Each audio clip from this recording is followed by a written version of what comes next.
ഞാനറിയാമോ, കുറച്ച് റേഷൻ അരി ഞാൻ വെള്ളത്തിൽ ഇട്ടേക്കുവാണ്. റേഷൻ ചാക്കരിയും പച്ചരിയും കൂടെ ചേർത്തിട്ടാണ് ഞാനിത് വെള്ളത്തിൽ ഇട്ടത് എങ്ങനെയെന്ന് പറഞ്ഞാൽ, വെള്ളം നല്ലവണ്ണം തിളപ്പിച്ചതിന് ശേഷം, വെള്ളം വെട്ടിത്തിളച്ചതിന് ശേഷം ഞാൻ അരി വെള്ളത്തിലിട്ടതാണ്. വെട്ടിത്തിളച്ചുകൊണ്ടിരിക്കുന്ന സമയത്ത് തന്നെ നമുക്ക് റേഷൻ ചാക്കരിയും പച്ചരിയും കൂടെ നമുക്ക് വെള്ളത്തിലിടാം. വെള്ളത്തിലിട്ട് ഒരു 3 മണിക്കൂർ കഴിയുമ്പോൾ നല്ലവണ്ണം കുതിർന്ന് കിട്ടും. ഇനി ഇത് മിക്സിയിൽ അരച്ചാൽ ഒരു കാരണവശാലും മിക്സി കേടാവുകയോ ഒന്നും ചെയ്തില്ല. കാരണം അരി നല്ലവണ്ണം വെന്ത് കുതിർന്നതാണ്. മാവിനും വേറെ ടേസ്റ്റ് വ്യത്യാസം ഒന്നും കാണത്തില്ല. ഗ്രൈൻഡർ ഇല്ലെങ്കിലും ചിലപ്പോഴൊക്കെ ചിലരുടെ ഗ്രൈൻഡറൊക്കെ ചീത്തയായിരിക്കാം. ആ സമയത്തായാലും മില്ലിൽ കൊണ്ടുപോയി ആട്ടാൻ പറ്റാത്തൊരവസരം വന്നാലും നിങ്ങൾക്ക് ഇങ്ങനെ ഒന്ന് ചെയ്യാം. ഞാനിതാ ഇങ്ങനെയാണ് എടുക്കുന്നത്. ഇതാ കണ്ടോ, നല്ലവണ്ണം കുതിർന്നിരിപ്പുണ്ട്. ചാക്കരിയും പച്ചരിയും കൂടെ ഇട്ടിട്ടുണ്ട്. ഇതൊന്നും ഞാനൊന്ന് മിക്സിയിൽ അരച്ച് ഞാൻ നിങ്ങളെ ഒന്ന് കാണിക്കാം. മിക്സി ചീത്തയാവത്തൊന്നുമില്ല. എല്ലാവർക്കും പേടിയായിരിക്കും.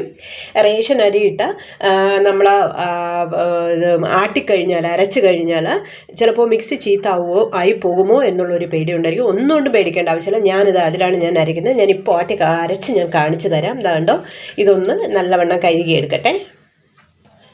ഇതാ ഞാൻ നല്ലവണ്ണം കഴുകിയൊക്കെ വെച്ചിട്ടുണ്ട്. ഒരു പീസ് ഇഞ്ചിയും കൂടെ ഞാൻ അരിഞ്ഞിട്ടുണ്ട്. ഈ ഇഞ്ചി അരയ്ക്കുമ്പോൾ തന്നെ നമുക്കതിലിട്ട് അരയ്ക്കാം. പിന്നെ അത് കഴിഞ്ഞിട്ട് അരഞ്ഞ് തീരാറാവുമ്പോൾ ഒരു പച്ചമുളകും അല്പം കറിവേപ്പിലയും കൂടെ ഇട്ട് ഒന്ന് അരച്ചെടുത്താൽ ദോശയ്ക്കോ ഇഡലിക്കോ നല്ല മണവും നല്ല ഗുണവും ആയിരിക്കും. അപ്പോൾ ആദ്യം ഞാൻ ഉഴുന്ന് ഒന്ന് അരച്ചെടുത്തതിന് ശേഷം ഈ അരച്ച് കാണിക്കാം. ഓക്കെ, ആദ്യം ഞാനൊന്ന് ഉഴുന്നരയ്ക്കട്ടെ. അതിന് വേണ്ടിയിട്ട് ഉഴുന്ന് ഞാൻ എടുത്തിട്ടുണ്ട് മിക്സിയിൽ. ഏകദേശം ഇത് ഒരു 150 ഗ്രാം ഉഴുന്നാണ്. ഇതൊന്ന് ഞാൻ ആദ്യം അരച്ചെടുക്കട്ടെ. ഉഴുന്ന് നല്ലവണ്ണം അരച്ചെടുത്തിട്ടുണ്ട്. കട്ടിക്കാണ് അരച്ചെടുത്തത്. ഇനി ഇതിനെ ഒന്ന് ഒരു പാത്രത്തിലോട്ട് മാറ്റിയിട്ട് ഈ സെയിം മിക്സിയിൽ തന്നെ നമുക്ക് അരി കൂടെ ഇട്ട് ഒന്ന് അരച്ചെടുക്കാവേ. ഈ മിക്സിയിൽ തന്നെ അരയ്ക്കാനിടാം. 2 പ്രാവശ്യമായിട്ട് ഇത് ഇടാം. ഒരുമിച്ച് ഇടാൻ പറ്റത്തില്ല, കാരണം ഇച്ചിരി കൂടുതലുണ്ട്. 2 നാഴി അരിയാണ്, 1 നാഴി പച്ചരി, 1 നാഴി ചാക്കരിയാണ് ഞാൻ ഇട്ടത്. ഇത്രയും വെച്ചിട്ട് അരച്ചെടുക്കാം. വെള്ളവും കൂടെ ഒഴിച്ചിട്ട് അരച്ചെടുക്കാം. നല്ല ഫൈനായിട്ട് അരച്ചെടുത്തിട്ടുണ്ട്. അരയാതെ ഒന്നും ഇരുന്നിട്ടില്ല. നല്ല ഇഡലിക്ക് കട്ടിക്ക് ഞാൻ ഒന്ന് അരച്ചെടുത്തിട്ടുണ്ട്. ഇത് ഒരു പ്രാവശ്യമാണ്. ഇനി ഒരിക്കൽ കൂടെ ഇട്ട് അരയ്ക്കാനുണ്ട്. കണ്ടോ, അത് ഇനി കുറച്ചുകൂടെ കട്ടിക്ക് വേണമെങ്കിൽ അരയ്ക്കാം. പക്ഷേ ഇത് നമ്മൾ അരച്ച് കഴിഞ്ഞ് ഒരു 2-3 മണിക്കൂർ ആകുമ്പോൾ തന്നെ മാവ് നല്ല കട്ടിയാവും. അപ്പോൾ ഞാൻ അടുത്ത സ്റ്റെപ്പും കൂടെ ഒന്ന് അരച്ചെടുക്കട്ടെ. അടുത്ത സ്റ്റെപ്പും നല്ലവണ്ണം അരച്ചെടുത്തിട്ടുണ്ട്. ഇനി ആദ്യം എടുത്തത് നമ്മൾ ഒഴിച്ചു വച്ചിട്ടുണ്ട്. ഇതും കൂടെ ഇതിലോട്ട് ഒഴിക്കാം.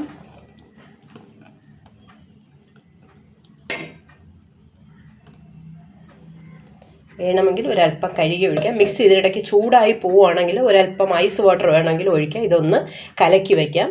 മാവൊന്ന് നല്ലവണ്ണം കലക്കി വയ്ക്കാം. മാവ് നല്ലവണ്ണം കലക്കി വെച്ചിട്ടുണ്ട്. ഇത് വേണമെങ്കിൽ 2 പാത്രത്തിലാക്കാം. കാരണം രാത്രി ഒരു 12 മണിക്കൂർ ഇരിക്കുവാണെങ്കിൽ ഇത് പൊങ്ങി കുറച്ച് കളയാൻ ചാൻസ് ഉണ്ട്. അതുകൊണ്ട് 2 പാത്രത്തിലോട്ട് മാറ്റി വയ്ക്കാം. അപ്പോൾ നിങ്ങളും റേഷൻ അരി കിട്ടുവാണെങ്കിൽ ഒന്നും കൊണ്ടും പേടിക്കേണ്ട ആവശ്യമില്ല. മിക്സി ചീത്താവുമെന്നോ ഒന്നും പേടിക്കേണ്ട ആവശ്യമില്ല. വെള്ളം വെട്ടി തിളപ്പിച്ച ശേഷം അതിൽ തന്നെ തിളച്ചുകൊണ്ടിരിക്കുന്ന സമയത്ത് തന്നെ ചക്കരയും പച്ചരിയും കൂടെ ഇട്ടിട്ട് ഒന്ന് കുതിർത്തൊരു 3 മണിക്കൂർ കഴിഞ്ഞതിന് ശേഷം അരച്ചാൽ കണ്ടോ, അടിപൊളി മാവ് കിട്ടിയിട്ടുണ്ട്. നല്ല ടേസ്റ്റുമാണ്. കുറച്ച് ഇഞ്ചിയും പച്ചമുളകും കറിവേപ്പിലയും കൂടെ ഇട്ട് അരച്ച് കഴിഞ്ഞാൽ കുറച്ചുകൂടെ ടേസ്റ്റ് ആയിരിക്കും. അപ്പോൾ നിങ്ങൾ ഒരു കാരണവശാലും നിങ്ങൾ മാവ് വെളിയിൽ നിന്ന് വാങ്ങുകയോ നിങ്ങൾ ഈ അരയ്ക്കാനുള്ള സാധനങ്ങളും കൊണ്ട് മില്ലിലോ ഗ്രൈൻഡർ ഇല്ലാത്തവർക്കും നമുക്ക് ഈസി ആയിട്ട് അരച്ച് എടുക്കാൻ പറ്റിയ ഒരു ചാക്കരി. എല്ലാവർക്കും പേടിയാണ് ചാക്കരി അരച്ചാൽ മിക്സിയുടെ ജാറ് ചീത്താവും എന്നുള്ള ഒരു കാരണവശാലും നിങ്ങൾ പേടിക്കേണ്ട ആവശ്യമില്ല. ഞാനിതാ മിക്സിയിൽ അരച്ചെടുത്തതാണ്. ഓക്കെ, അപ്പോൾ നിങ്ങളും ഇതുപോലെ ഒന്ന് ട്രൈ ചെയ്ത് നോക്കണേ. ബൈ.